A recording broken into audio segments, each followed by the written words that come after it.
Lightning like Steve McQueen. I'm in the fast lane when the light turns green. And I built tough, I ain't nothing but grit. Cause I made rugged blood, sweat, and spit. Yeah, like a horse I fly. Better push yourself in for a bumpy ride. I like to play hard, but I work harder. And I weather the storm cause I'm built stronger. What is up, ladies and gentlemen? We are back. We are live. It is the Freight Coach Podcast, the top podcast in transportation, coming to you guys every single weekday, 8:30 in Pacific, 10:30 Central, to break down some industry headlines.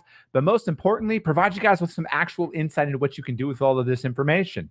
If this is your first time tuning in, welcome. This is the real side of freight, ladies and gentlemen. And I say that before every single show. And what I mean by that is I only speak with transportation professionals because at the end of the day, I want to talk to the right individuals who have done what you're looking to do or who are currently doing what you're trying to achieve. So you can take that information, apply it, utilize it, and see a meaningful difference in your business and your life. All right, I got a very special guest for you guys here today. We're going to talk about fitness and freight. We're going to talk about how its correlation to business development and sales.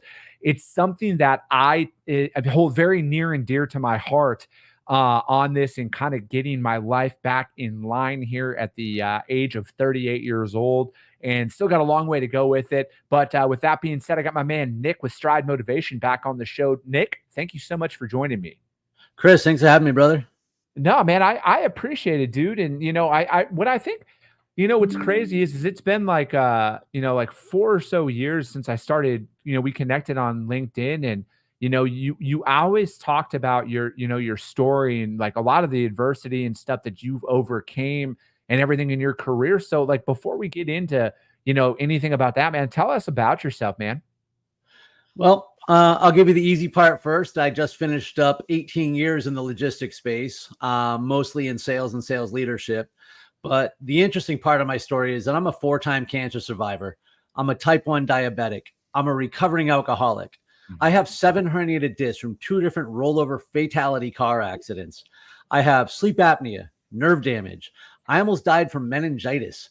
My terrorist once put a nerve gas bomb threat on my airplane. Not relevant to the story, but I like to drop it in there anyways. And in the last 7 years, I transformed my life through obstacle course racing, endurance racing, and fitness. I accomplished over 104 Spartan races, 6 major marathons, including Boston, Chicago, New York, and Berlin, and maybe 60 or 70 other obstacle course, endurance, and sufferfests. And throughout that process is where I began to see these patterns to my life and these principles that I can then apply to my personal and professional life. Yeah, dude, that's a lot. I don't even know where to start. So let's, damn, man. So when it comes down to, with when you're getting a lot of that news, about, cancer and, then going through all of this stuff, how did you, what was that moment that you went through, Nick? Like, was there any defining one where you're like, all right, I gotta change everything now? Because I have one of those, but it pales in comparison to yours, man. So like, what was that moment for you where you're like, all right, I got to get my shit together. I got to get healthy. I got to put down the bottle. Well, let me first say that don't compare. That's dangerous. Everyone has a frame of reference, and yours counts. Yeah.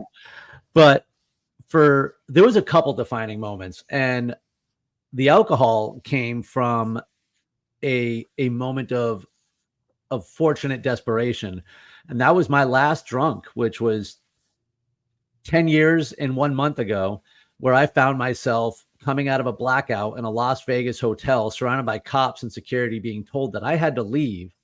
I had just tried to fuck a hooker in a broom closet down the hall from where my girlfriend slept, and I didn't remember any of it. Oh, and I was supposed to be not the keynote, but I was supposed to be a speaker at our conference the next day, and I wasn't allowed back in the hotel. I somehow managed to navigate that conversation with my girlfriend. We got thrown out of the hotel at like 5 o'clock in the morning. We eventually found another place to sleep. And when my head hit the pillow, I had this rare moment of lucidity that I simply didn't want to live that way anymore. Yeah. And that was a big decision. So I flew home the next day and I started a program of sobriety that has now been 10 years and a month. So that was the most critical thing I could have ever done in my life. Dude, that's, I know what you're talking about with the comparison aspect of things, but My moment hit me. It was weird. It was in January of 2023. So I've been sober now since January of 2023, and I had been battling with alcoholism for. I mean, just what it is, man. I was a drunk dude. There's no other way to put it. And I had gone, sober for a little bit, and then I thought I could drink again. But then it was in January of 2023 where I'm just like, I was sitting there at my house with my wife, and I had a couple of drinks. I'm like, what the fuck am I doing? Like what am I actually doing here? So I went cold turkey at that time. And then legitimately less than 60 days later, I was diagnosed with an autoimmune disease so I have this thing called ankylosing spondylitis. And I haven't talked about this on the podcast, but I put some stuff out there because like I'm going through the Live Hard program right now of 75 hard and everything. And I just finished up phase 2 of it. And, same thing, man. Like I have my L1 through my L5 is bulged. I have double sciatica in both legs. I have early onset scoliosis, this autoimmune disease. All of this stuff hit me in March of 2023. And I was talking to the doctors, because I went and saw a spine specialist. I had MRIs. I have had more blood fucking drawn from me than I thought was possible. And they essentially broke it down like this. They're like, so like what it is my body inflames like next level with stuff. So anything that inflames your body, it is extremely elevated. So alcohol, natural inflammatory. So they're like, eliminate that. They're like, you got to lose weight and you got to maintain a low body fat percentage for the rest of your life. That is the most like natural way that you can fight it, on top of the medication that you're essentially going to have to take for the rest of your life now to make sure your spine doesn't fuse. Because that's what it is for me, is my spine will actually start to fuse throughout the rest of my life if I don't stay active and everything. So at first, I had heard, I'm like, all right, well, now I understand why I went sober 60 days prior. Like I'm a man of faith, right? Like I believe in God. I'm unapologetic about it. And that was one of those defining moments in my life where God told me like, hey, you're done with this. And now I saw the reason why. And now I'm like, I'm so dedicated to doing these things because I want to show others who have what I have, like, hey, you guys, this is fucking possible. Right. Because like I was in the 2 bottle of whiskey at home a week club on top of going out for drinks at the bars and everything else. Like it wasn't just it was just a massive part of my life. And then having all this health shit happen. But then again, dude, I'm 38 years old. I don't know how old you are, Nick, but like most people at this point in life are not getting in shape. They're like, fuck it, I'm done. I'm almost 40. I'm going to keep boozing. I'm going to keep doing what I'm doing.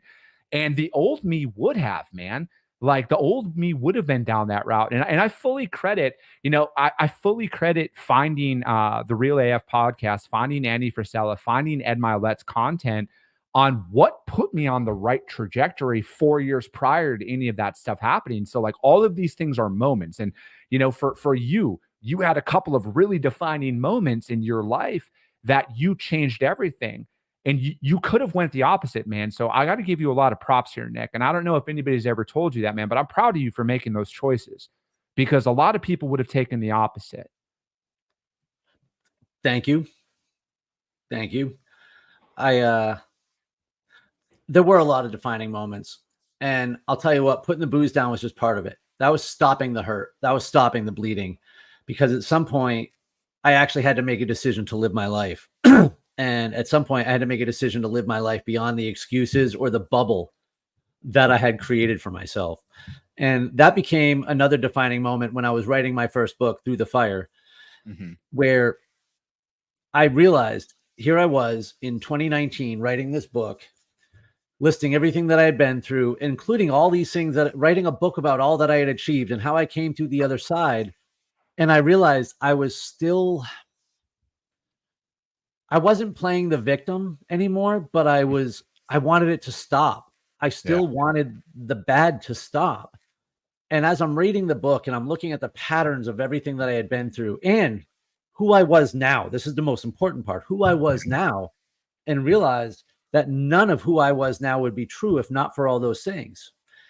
I don't like to play the butterfly game, but the fact is, I'm who I am today because I'm a diabetic. I'm who I am today because I was an alcoholic. I can help people today because of the things that I went through. And so when I was writing the book, my purpose in life literally smacked me in the face. And I realized that my purpose is to overcome every obstacle and inspire others that they can too. And whether it be a physical obstacle. I mean, I got hurt in a race last year. I'm like, well, now I get to learn how to overcome a hamstring injury. Lost a job. And I'm like, well, now I get to learn how to overcome a job loss. And all these things apply because, kind of like we were talking about right before the show, resilience is all about the ability to problem solve and come out the other side. Yeah, dude, it really is, right? And I think that the more and more you go through shit in life, the like, it doesn't get easier, but like you kind of get more, you know, I don't want to call it even immune to it, but you just know how to react in certain situations, right? Like when you've been through some shit, and everybody's got a story, right? Like everybody's got their own past and everything else, but I think like it prepares you for a lot more than you think, you know. And there, Ed Milet talks about this a lot on his podcast, is things happen for you, not to you. If you know, and I truly feel like if you take it that way, because you could easily go through all of these scenarios and see only the negative in it. And it takes a lot, right? And I know, Nick, you don't have to tell me this, you even have to admit to it. I know that that's a daily battle for you, even still to this day, because it's a daily battle for me.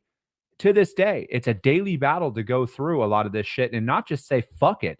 You know, when you get another thing that gets thrown on top of it, you know, when you go to the doctor and there's another new thing and something else that's going on, it's really challenging to just not throw in the fucking towels. So it's like, it's a lot of that day by day mentality. And I think a lot of it is, you know, it's applicable in business too, man, because like, dude, you can have fucking, you can have a great day and then you can have an absolute dumpster fire of a week, but it's like you just literally have to attack it day by day. And you know, and I've talked about this on my show, like when shit gets really bad for me, which it happens because I'm a human being, dude, I only pay attention to the next hour. I only pay attention to the next task on my schedule. I don't fucking pay attention to later on because like I can't control shit, man, except for my actions. This applies in life as it much as, and it's so helpful in sales. But 10 years of sobriety has granted me with a tremendous lesson in day at a time living. And that helps me so much as a salesperson, as an entrepreneur, as a human being. And to your point, I will break things down by the hour. Sometimes it's hour at a time living. You know how easy it is to let your fears and the outside issues that you can't do anything about at this moment try to interrupt with this moment. I'll literally say out loud, like, not now. Yeah. I don't have time for you now. I'm doing this right now.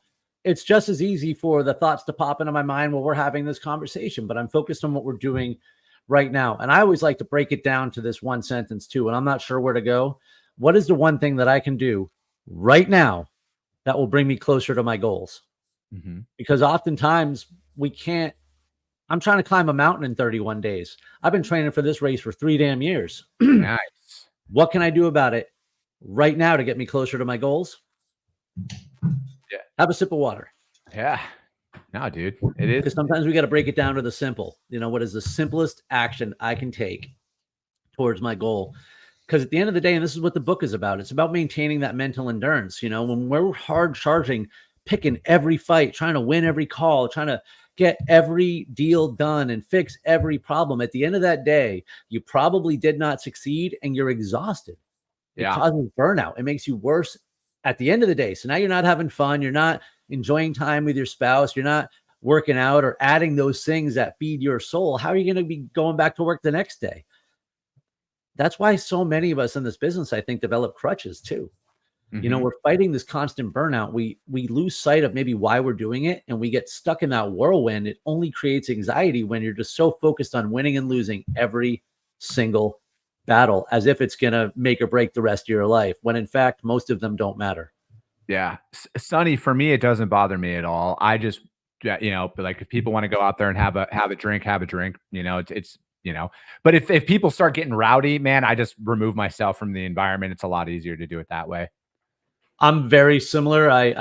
There's booze in my house. I don't know where it is, not because it's hidden, but because I don't see it. Yeah. I buy drinks at happy hour for people. But I like to say this, an annoying drunk is an annoying drunk, whether I'm drunk or sober. So there does come that witching hour where and it usually comes along the time where a friend of mine comes over, drapes his arm around me. Is this weird for you, bro? And that's usually where it's time for me to leave. But that's where it's time. It's like, yeah, it is now. Thank you. I'm out. yeah, it wasn't, but you made it that way. Dude, I honestly I'm not Irish, but I perfected the Irish goodbye. I normally just leave most situations and I'll text 100%. people, because it's like at this point in my life, dude, I really only hang out with people that I consider friends, right? Like I'm not just looking out there for external validation. So most of my true friends know me. And if we're in a big setting and I just disappear, I'll just text them and be like, hey man, I'm out. Thanks for everything. We'll talk to you later. And you can say what you want about it, but I've just perfected the Irish goodbye from that aspect. When I was about 2 years sober, some friends of mine, we were in Dubai of all places to watch the Super Bowl, which started at 3 a.m. in Dubai, and we found the only bar that was going to serve. And it was a smoky bar where everybody was drinking. We got there at 1 a.m. and everybody was already loaded. It was a terrible scene for me. I didn't care about the team. I couldn't handle the atmosphere. I was on edge. And so I just left. I completely ghosted. I got back to the hotel and I was like, hey guys, I'm going to hit the head. And then I just left. And then I texted one of the guys when I got back to the hotel, so they knew I was alive. But I was like, no, just leave. Just bounce. It's a lot easier. Yeah, man, I get it. So, dude, how are you applying some of, because you're going out there and writing a book and, what are you doing now with your work and everything? What's Stride Motivation? So Stride Motivation itself is just that. It's motivation to hit your stride. And so what I focus on when I'm working with individuals as a coach is to help them get clarity behind their goals for the next phase of their lives and to break those down, like we just talked about, into wildly specific and stupidly simple action steps. Now, the book Selling Inspired that just came out is a mental endurance guide for enduring sales performance, meaning how do we find the intrinsic motivations and keep renewing that spark so that we can endure the highs and lows of a sales career. And in that book, where I'm now able to help work with salespeople, it's about developing a resilient mindset and working on being the best version of yourself so that you can, in fact, be the best version of your professional self. Most importantly, I'm sorry, go ahead. No, I was going to say, what's step one look like for that situation, right? Because I think that, I've spent the better part of the last 4 years investing in myself, whether it be through my fitness, whether it be through entrepreneur groups, whether it be through anything like that, because, and I just look at, because I'm constantly reading now, because that's another thing too. Is a lot of the information that you're looking for or anybody's looking for are out there in books. But I think that, step one, at least from my perspective on a lot of this stuff, because just like everybody, man, like I have same insecurities as everybody else does when I'm out there trying to develop business. I have to write down some of the shit that, because we make up way more in our head that we think is going to happen as opposed to what actually does. So for me, I think step one is always like write down the insecurities that you think you have, right? Like, especially in the rejection part of sales, because sometimes you just never know what you're going to get on the other end of the phone. So that builds up that resistance that comes along where you're like, I probably shouldn't do it. And then if you actually break it down, I can maybe think out of all the sales calls that I've ever made in my life, a handful of people that were like, just complete assholes. And then now I look at it like, dude, I wouldn't want to work with them anyways. It's kind of like, I almost feel bad for them. Like if a complete stranger's phone call made you motherfuck them that much, dude, I hope you figure out whatever it is that's stopping you in life. Bro, first I learned how to cold call knocking doors in Massachusetts. So I had people put their hands on me. Like, oh, wow. Yeah, I grew up edgy real fast, which interestingly enough, and I'm going to segue here, for a long time, that edginess was a meal ticket for me. I could overpower people. I was good with words. I was high intense, high emotion, high tempo, high energy, blah, blah, blah. But at some point, it became a kryptonite. It actually began to negatively influence relationships and the way that I would communicate with peers and subordinates and even my superiors. And so step one, the reason I smiled when you said it, is exactly that, the self-awareness of what holds you back. It's actually the title of the first chapter of the book, What Holds You Back. The second chapter is called Unmasking Self-Deception, because we need to take responsibility for those things. Mm-hmm. The way that I got into Spartan is where I'm going to describe a scenario that will A lot of people have been there. I was 2 years sober. I was dating a new girl that's my now wife. I was a VP of sales with like 90 people working for me. I was literally on top of the world, and I had just decisively beaten cancer for the 4th time, Yeah. and I was stuck. I was lost. I literally found myself on the couch, terrified of losing everything that I'd built. I had found success. I had hit the plateau, and now I was resisting having to get outside that comfort zone. And I think so many times in sales too, we hit a plateau and we get comfortable. And then we find ourselves a little lost, stuck, or unmotivated, needing that pull of what to do next and to get out of that comfort zone and to learn and to realize that we can evolve. And we need to let go of the old parts of us that no longer serve where we're going. And that does impact sales, because what ends up happening is when we allow those things to stay, we lie to ourselves throughout the day, and we create these narratives throughout the day. We build sales up and things. Exactly. That we build things up to be worse than they are, right? We live and die by every failure. And then we start creating excuses and white lies that we literally begin to live.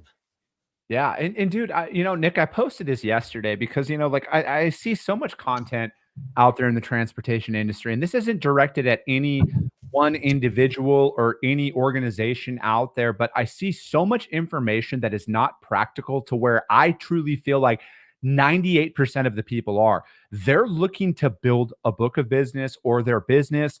And there's just so much stuff that is like pie in the sky bullshit. And that's why I posted yesterday. Cause like, again, I got done making all my cold calls yesterday because, again, you guys, I'm actually fucking cold calling every day. I'm sending out sales emails. I'm actually moving freight. So I always like to put that caveat out there of, when you're listening to my content, it's just people who are actually doing the work. But here's the feedback that I got, man. One person that I talked to, they were like, hey, I just want to let you know, thank you for being prepared. Thank you for knowing our business. And because they're like, you have no idea how many calls we get. And everybody out there is just, they have no idea what we do. And it's just, it comes off so bad. They're like, she had said, she's like, I wasn't planning on giving you any time until you asked, the way that you presented yourself, I could tell you were prepared. Thank you. Another call that I had on, and I was talking to her as well. She said something similar. She's like, thank you for not being pushy and like actually understanding like where we're coming from when we say certain things. And it's just, again, like I just look at it for me as a competitor. I'm like, bro, it's only a matter of time before I fucking steamroll all you guys, because I know that that's the overwhelming majority of people that are out there is they're like pushy. But I'm like, at the end of the day, I'm just calling to introduce myself and present my services. That's all I'm trying to do. I'm not asking anybody for anything. And that was something that I had to overcome, because ultimately deep down, I fucking hate asking people for stuff, and that's a whole other story. But like my whole thing is, hey, this is who we are. This is what we do. This is what we specialize in. And when I started framing stuff up like that, again, this doesn't lead to, a bunch of results, but like, this is what helps me the most in business development is I research all of our prospects. I have a couple of qualifying questions that I'm going to ask them. No, I do not ask to be added to their distribution list. No, I do not ask to quote their freight. No, I do not ask to be added to their RFP at all. I am just calling because I know exactly what they do and how they do it. One of the things I talk about in the book is called the marathon mindset. And I think that's where a lot of people, especially younger ones in this business, guys, are in it for the long haul. For you to get pushy about trying to get a quote for somebody, you don't know the next 30 years of relationships that you might be burning. Mm-hmm. You're in it for the long game. This is something I didn't know early enough, and it was something that hurt me in my motivations by thinking that I was playing small ball. So that's huge, is your personal brand, especially these days, matters. And that person that you might be beating up over the phone, yeah, they might be the VP of supply chain 2 years from now. And we remember the bad conversations.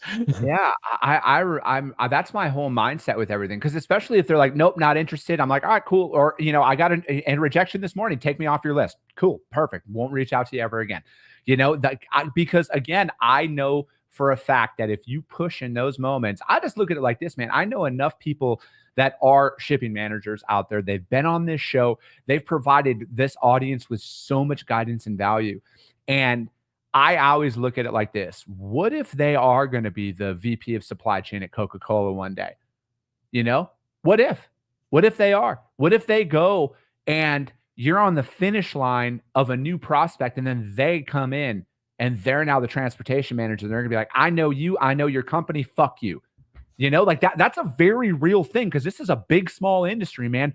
Word travels quick around here. All 3 of my 4 first coaching clients were all people who knew who I was before I became a coach. Mm-hmm. But I don't want to lose this point here because you made a comment about the preparation in your post yesterday, and I saw it, and I don't know if I commented, but I saw it because I was going to wait for today to say this. I am the subject today, right? Yeah. I spent an hour and a half preparing. Damn. For a 25-minute conversation that I literally know off the top of my head. So the preparation is critical. Now I've evolved, and the way that I used to do sales and logistics was I was more focused on the machine, but these days you have to get more and more and more specific and niche down. And that's what everybody who is succeeding is saying. So I used to be the guy who would say 100 calls to 10 prospects to 3 appointments to blah, blah, blah.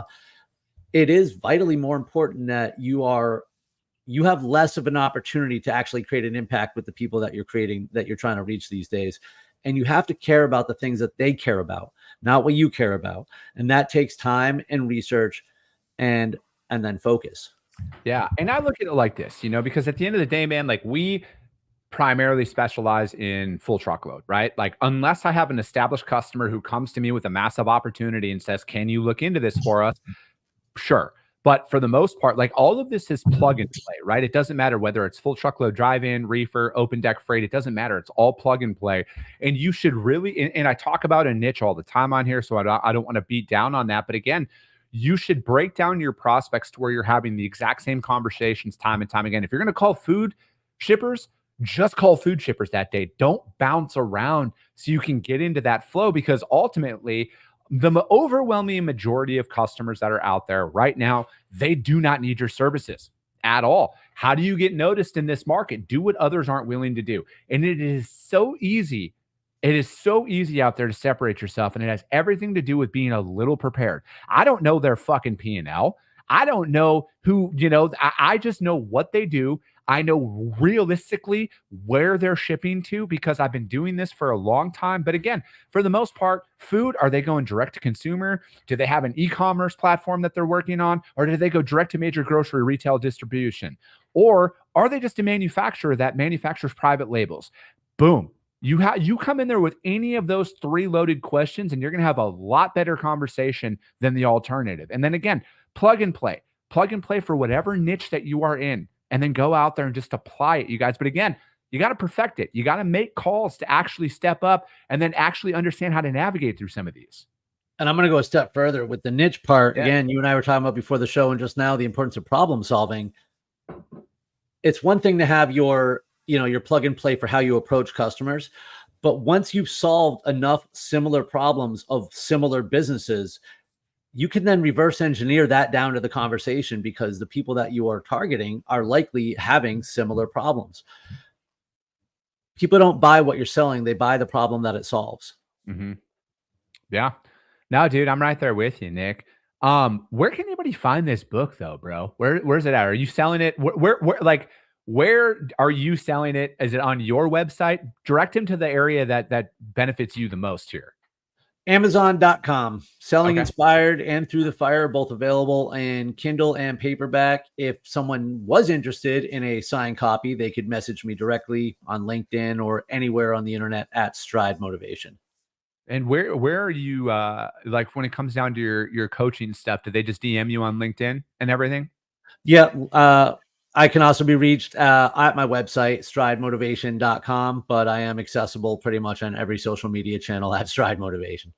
Perfect, man. No, I love it, Nick. Nick, thank you so much for coming on. And man, I'm going to have you back on because, you know, you've been through some real shit, and, you know, you can tell, man. And I'd love to have you come back on here, and we can continue to talk about this and the synergies between, you know, business development, mental toughness, and all that stuff, man. But that is going to be it for today, you guys. I think it's just a solo show tomorrow, and I got a guest coming on Thursday and Friday, I believe. But yeah, you guys, as always, if you guys got value in what you heard, subscribe to the show, you guys. Share it out there to your network, because if you see value, your network's going to see value as well. I appreciate you guys. I love you guys, and we'll be talking to you soon.